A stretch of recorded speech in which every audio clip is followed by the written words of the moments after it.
Okay, so this is our actual setting room where we tray the eggs and we put them into the setters. These setters are from the 1950s and 60s. They are Robbins Incubators, which actually do as well a job as the new incubators yet, so that's why we have these. Approximately 13,000 eggs fit in each one of these setters, and they rotate back and forth automatically every couple hours.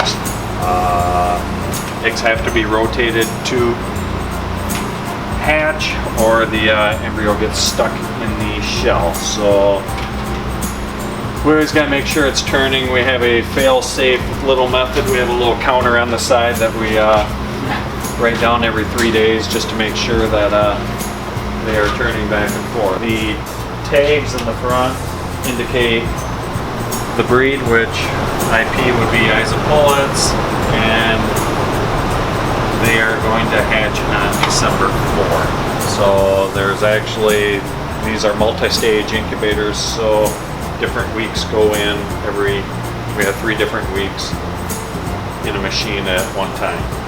We probably have 65 of these machines around, so at a given time I guess we would have 3/4 of a million eggs in the machine when we are busy. Right now everything is pretty much shut down for our cleanup in December. This is our last hatch, and we clean and disinfect the entire hatchery and get ready to start hatching around about January 10. All the eggs come into the hatchery via egg baskets, and they get trayed on all these wooden trays. I don't have any eggs being hatched right now, but they basically just get placed on here. Put the eggs on the trays, point down, put a label in here, and they go into our racks, and the next week they'll go into our incubators. We can hold eggs up to about 11 days from the time they are laid to the time they go in the incubator. We don't hatch 7 days a week like some people maybe think. The incubation process does not start until the eggs get warmed up to 99 degrees, so we can have our hatch come off when we need to. Different species have different gestation days. Baby chicks are 21 days, ducks are 28, guineas are like 24, 25, turkeys are 28, so we have to vary the day we put the eggs in the machine to have ducks hatch with chicks to go with guineas. So it's kind of a learning curve that takes about 30 years. So the eggs start in here. They supposedly do not hatch in there. Those are setters. They will go into our actual hatching room through this curtain here. And this is our hatching room. So the eggs go into these machines for the last approximately 4 days of their hatching. They actually hatch on these kind of trays.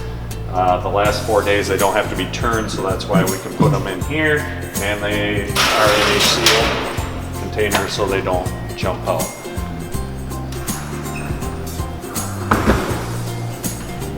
On a given day, we probably, when we're busy, we hatch maybe 60, 70,000 chicks a day, and they all get counted into these cardboard boxes.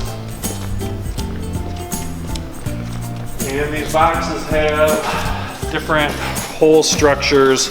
This would be considered my spring box that I have 1 row of holes out. In the winter time, these holes would be filled in. In the summertime, these holes would all be out, and I order different boxes for different temperatures. This would be basically a winter cover, keeps the chicks nice and warm.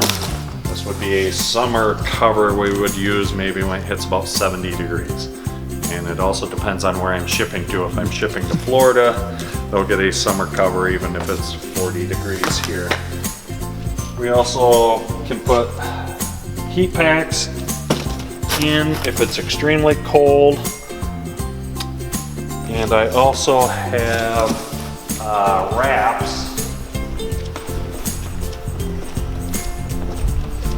that I can put into the box, such as this, an insulated wrap, and a heat pack will keep even 15 birds nice and toasty.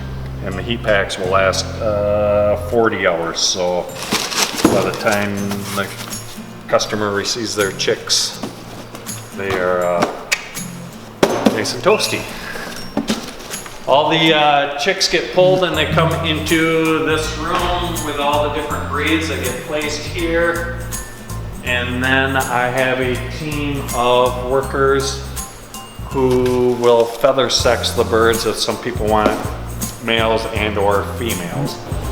We have services available. We can vaccinate the baby chicks for Merrick's vaccine. Usually our larger customers have that done, i.e. flocks of maybe a 500 or 1,000. Most people who get 15 or 20 don't have it done. You can also have their beaks trimmed, and that would be something on a larger scale too that prevents picking of the baby chicks, or of the adults actually when they grow up. Not recommended if you're going to have the chickens just running outside. More recommended again for people who get 500 or 1,000 in an enclosed area. Once the chicks are sexed, this is our packing room. So if we have any chicks here, I would just go through an order, place the baby chicks, whatever the customer needs, in these boxes, place a lid on it, goes over to this banding machine, it gets the strapping on here, and then it gets weighed, and